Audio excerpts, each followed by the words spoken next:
हमने वहाँ देखा अगर सरकार पहले सही कदम उठा लेती तो शायद इतना नुकसान नहीं होता जितना हुआ है। जैसे मतलब दादूपुर नलवी नहर है, उसको डिनोटिफाई कर दिया।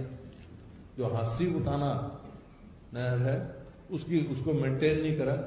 ये ऐसी नहरें हैं जो फ्लड को ख़त्म करती है। और हम जिन गांव में गए, अशोक अरोड़ा जी भी हमारे साथ थे, वहाँ के पंचायतें मिली हमारे को। उन्होंने कहा जी हमने प्रस्ताव करके दिया था कि हमारी ड्रेनेज साफ कराई जाए। 2 साल से कोई ड्रेन साफ नहीं हुई गाँव में। ये वहाँ हमारे को उन्होंने किया। और इसी प्रकार से जो बिल्कुल जल भरा हो गया था, जैसे शाहबाद अंदर गए हम सारी मार्केट में, वहाँ पर कोई सरकार की तरफ से व्यवस्था नहीं थी कि लोगों तक खाना या पानी पहुँचाया जाए। मैं भी करनाल जिले में, यमुनानगर जिले में मुझे भी जाने का मौका मिला।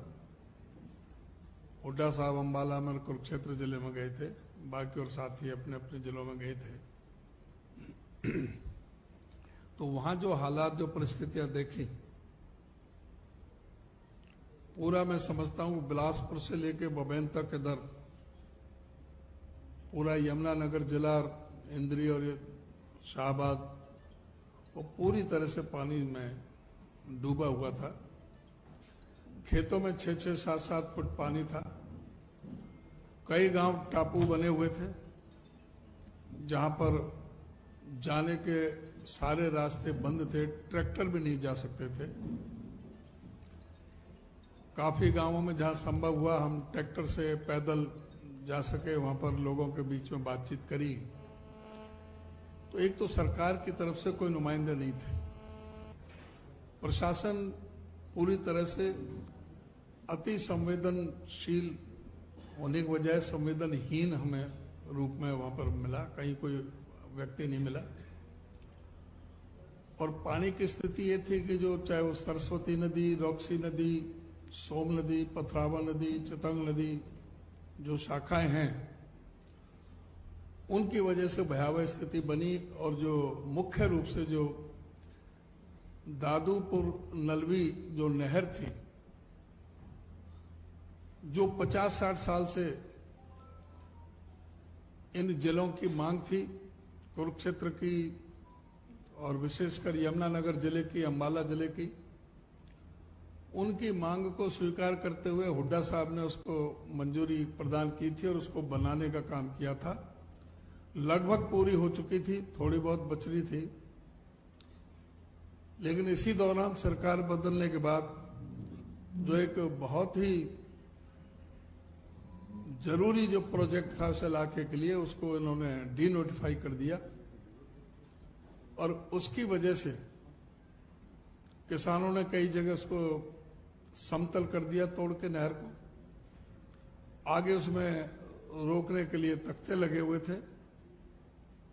तो पानी को बहाव के लिए जो रास्ता चाहिए था वो उसको नहीं मिला, और जिसके वजह से ये स्थिति वहां पर बनी। जनता में जो रोष है वो समझा जा सकता है, क्योंकि सरकार ने, प्रशासन ने, चुने हुए जनप्रतिनिधियों ने जो उनकी भूमिका होनी चाहिए थी उस रूप में हरियाणा के अंदर कम से कम कोई कार्य नहीं किया था फ्लड को लेकर। यहाँ तक कि जैसे मैंने बताया आपको कि फ्लड कंट्रोल बोर्ड की बैठक नहीं हुई साल हरियाणा में। फ्लड कंट्रोल के लिए कोई बजट आवंटित नहीं किया, नहीं तो हर साल ये सालाना बैठक होती रही है, वार्षिक। और फ्लड कंट्रोल के लिए, नालों की सफाई के लिए, ड्रेनेज की व्यवस्था के लिए और नदियों की एम्बैंकमेंट के लिए पैसा हर साल आवंटित होता था। लेकिन इस साल मुख्यमंत्री जी ने अपनी समझ से उस बैठक को ना करने का फैसला लिया। तो हरियाणा के अंदर जो स्थिति है वो जितनी प्राकृतिक आपदा है उतनी मैन मेड भी है। मगर फिर भी जो जनप्रतिनिधि लोग के बीच में जा रहे हैं उनसे भी मेरा आग्रह है कि वो लोग की मदद की नीयत से जाएं। किस प्रकार से जनता की मदद का, सहायता के प्रयास हो सके, उनको सुविधाएं में किस तरह मुहैया हो सके, इस नीयत से लोगों के बीच में जाएं। वो केवल अगर इसको एक मैं कहूँगा कि फ़ोटो ऑप के रूप में जाने के लिए जाते हैं, तो जनता को इस समय वो बात सही नहीं लगती। सभी संयम रखें। अगर किसी पे कोई, मैं समझता हूँ कि वो भी हमें अच्छा नहीं लगता ये देखकर कि कोई भी किसी पार्टी का कोई जनप्रतिनिधि हो, अगर कोई इस प्रकार किसी के साथ भी ऐसा व्यवहार हो, चाहे वो गुस्सा कितना ही जायज़ हो, रोष सत्य पे आधारित हो, लेकिन ये बात देखकर हमें भी अच्छी बात नहीं लगती।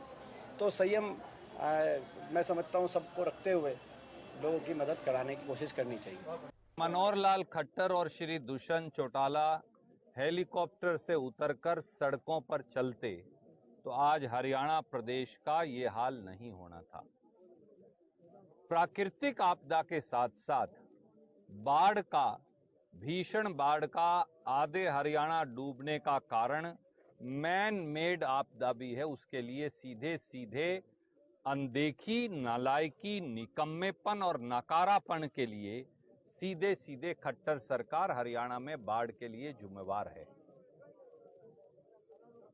सच्चाई ये है कि ये सरकार हवा हवाई है, हवा हवाई वादे, हवा हवाई सरकार और बाढ़ से पूरा हरियाणा कर रहा हाहाकार, ये कड़वा सत्य है।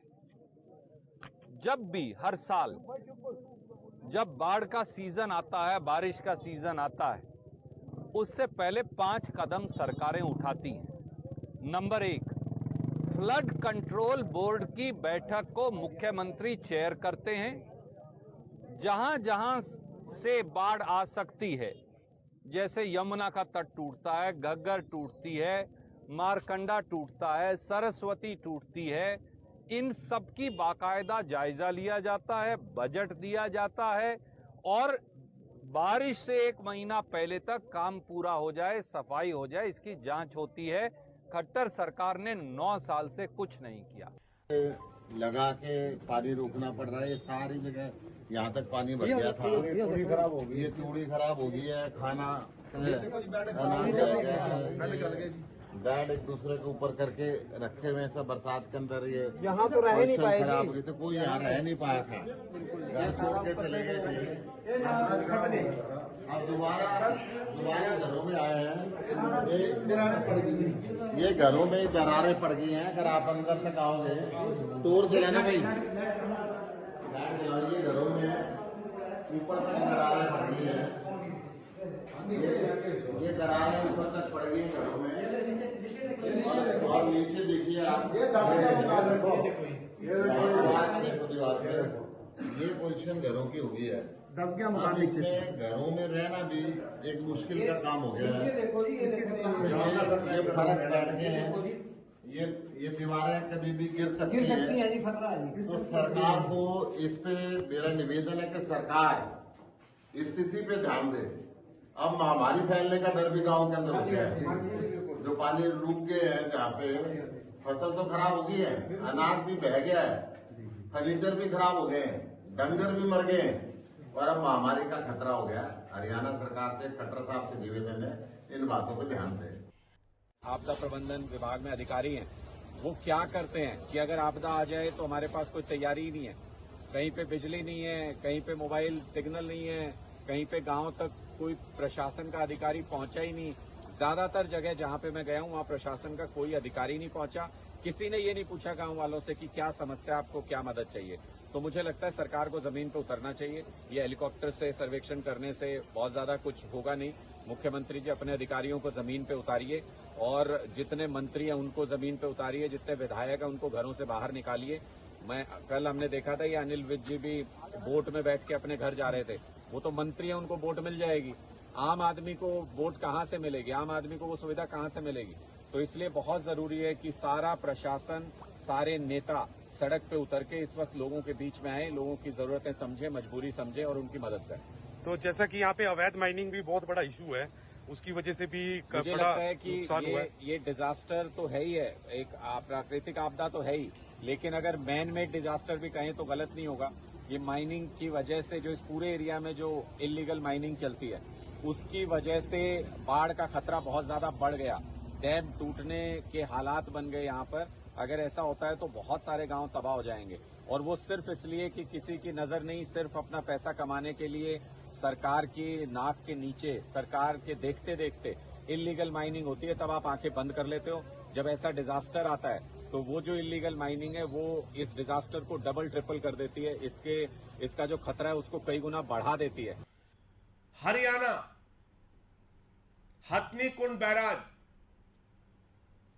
एक पानी दिल्ली की यमुना में आता है, एक पानी उत्तर प्रदेश के रास्ते जाता है, एक पानी कैनाल के रास्ते हरियाणा की तरफ जाता है। बेहतर यह होता कि बाढ़ की स्थिति थी तो तीनों रास्तों में अगर बराबर की आप पानी छोड़ते तो दिल्ली भी सुरक्षित रहता, हरियाणा भी सुरक्षित रहता और उत्तर प्रदेश का इलाका भी सुरक्षित रहता। लेकिन बीजेपी के मन में जो नफरत और दुर्भावना है उसके कारण उन्होंने सोचा कुछ भी हो जाए, बस दिल्ली को बर्बाद करना है, यहीं पे पूरा पानी छोड़ दो। और मैं पूरे लॉकशीट के साथ आपको बता रहा हूं, ये आप लोग चेक कर सकते हैं, देख सकते हैं। 9 तारीख से लगातार हरियाणा और उत्तर प्रदेश के तरफ जाने वाले पानी को रोक दिया गया और पूरा का पूरा पानी दिल्ली की तरफ छोड़ा गया। 9 तारीख से लगातार 13 तारीख तक सारा का सारा पानी हथनी कुंड बैराज से दिल्ली की तरफ छोड़ा गया कि दिल्ली को बाढ़ में झोंक दो, दिल्ली को डुबा देना है पूरी तरीके से। ये तो बहुत अच्छा है कि अरविंद केजरीवाल जी की एक संवेदनशील सरकार है, यहां पे संवेदनशील मंत्रियों का समूह है, विधायक हैं, पार्षद हैं, हमारे कार्यकर्ता हैं जो इन परिस्थितियों को नियंत्रित करने के लिए काम कर रहे हैं। वरना 78 से भी ज्यादा भयावह स्थिति अगर पानी छोड़ने की है और पानी आ गया है यहां पर, तो ऐसे में तो पूरी दिल्ली डूब जाती। लेकिन ऐसा क्यों कर रहे हैं बीजेपी के लोग? आपको भी 7 सांसद दिल्ली के लोगों ने जिताया है। आज बेहतर होता वो 7 सांसद हरियाणा के सरकार से अपील करते, प्रधानमंत्री जी से अपील करते कि भाई पानी बराबर बराबर छोड़ा जाए, सारा पानी दिल्ली की तरफ क्यों छोड़ रहे हैं? अरे यहां भी यूपी वाले रहते हैं, यहां भी हरियाणा वाले रहते हैं,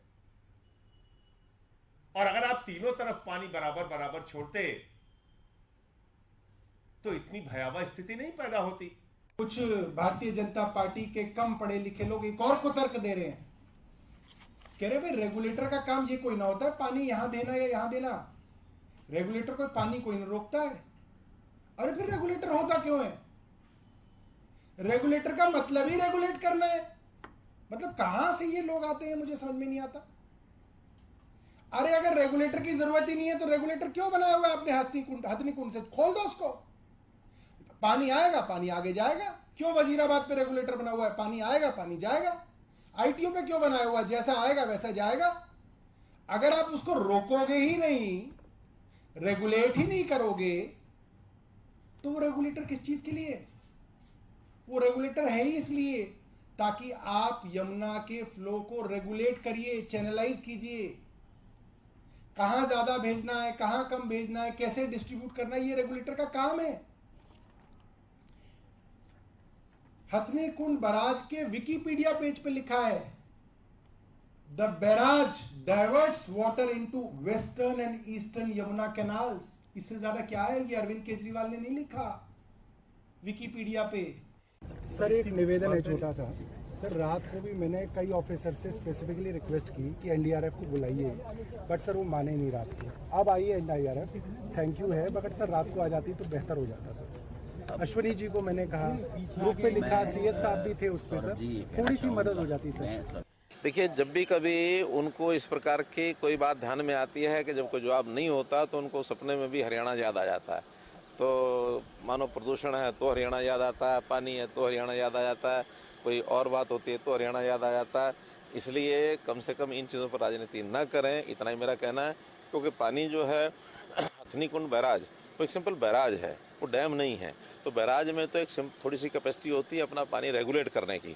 तो पानी रेगुलेट होता है, 1 लाख क्यूसेक से पानी ज़्यादा आते ही नेचुरली पानी वो बह करके जिधर उसको रास्ता मिलता हो जाता है, जिसके कारण से हमारे अपने ज़िले वो भी प्रभावित हुए हैं, जिसमें यमुना जिला प्रभावित हुआ, करनाल प्रभावित हुआ, पानीपत प्रभावित हुआ।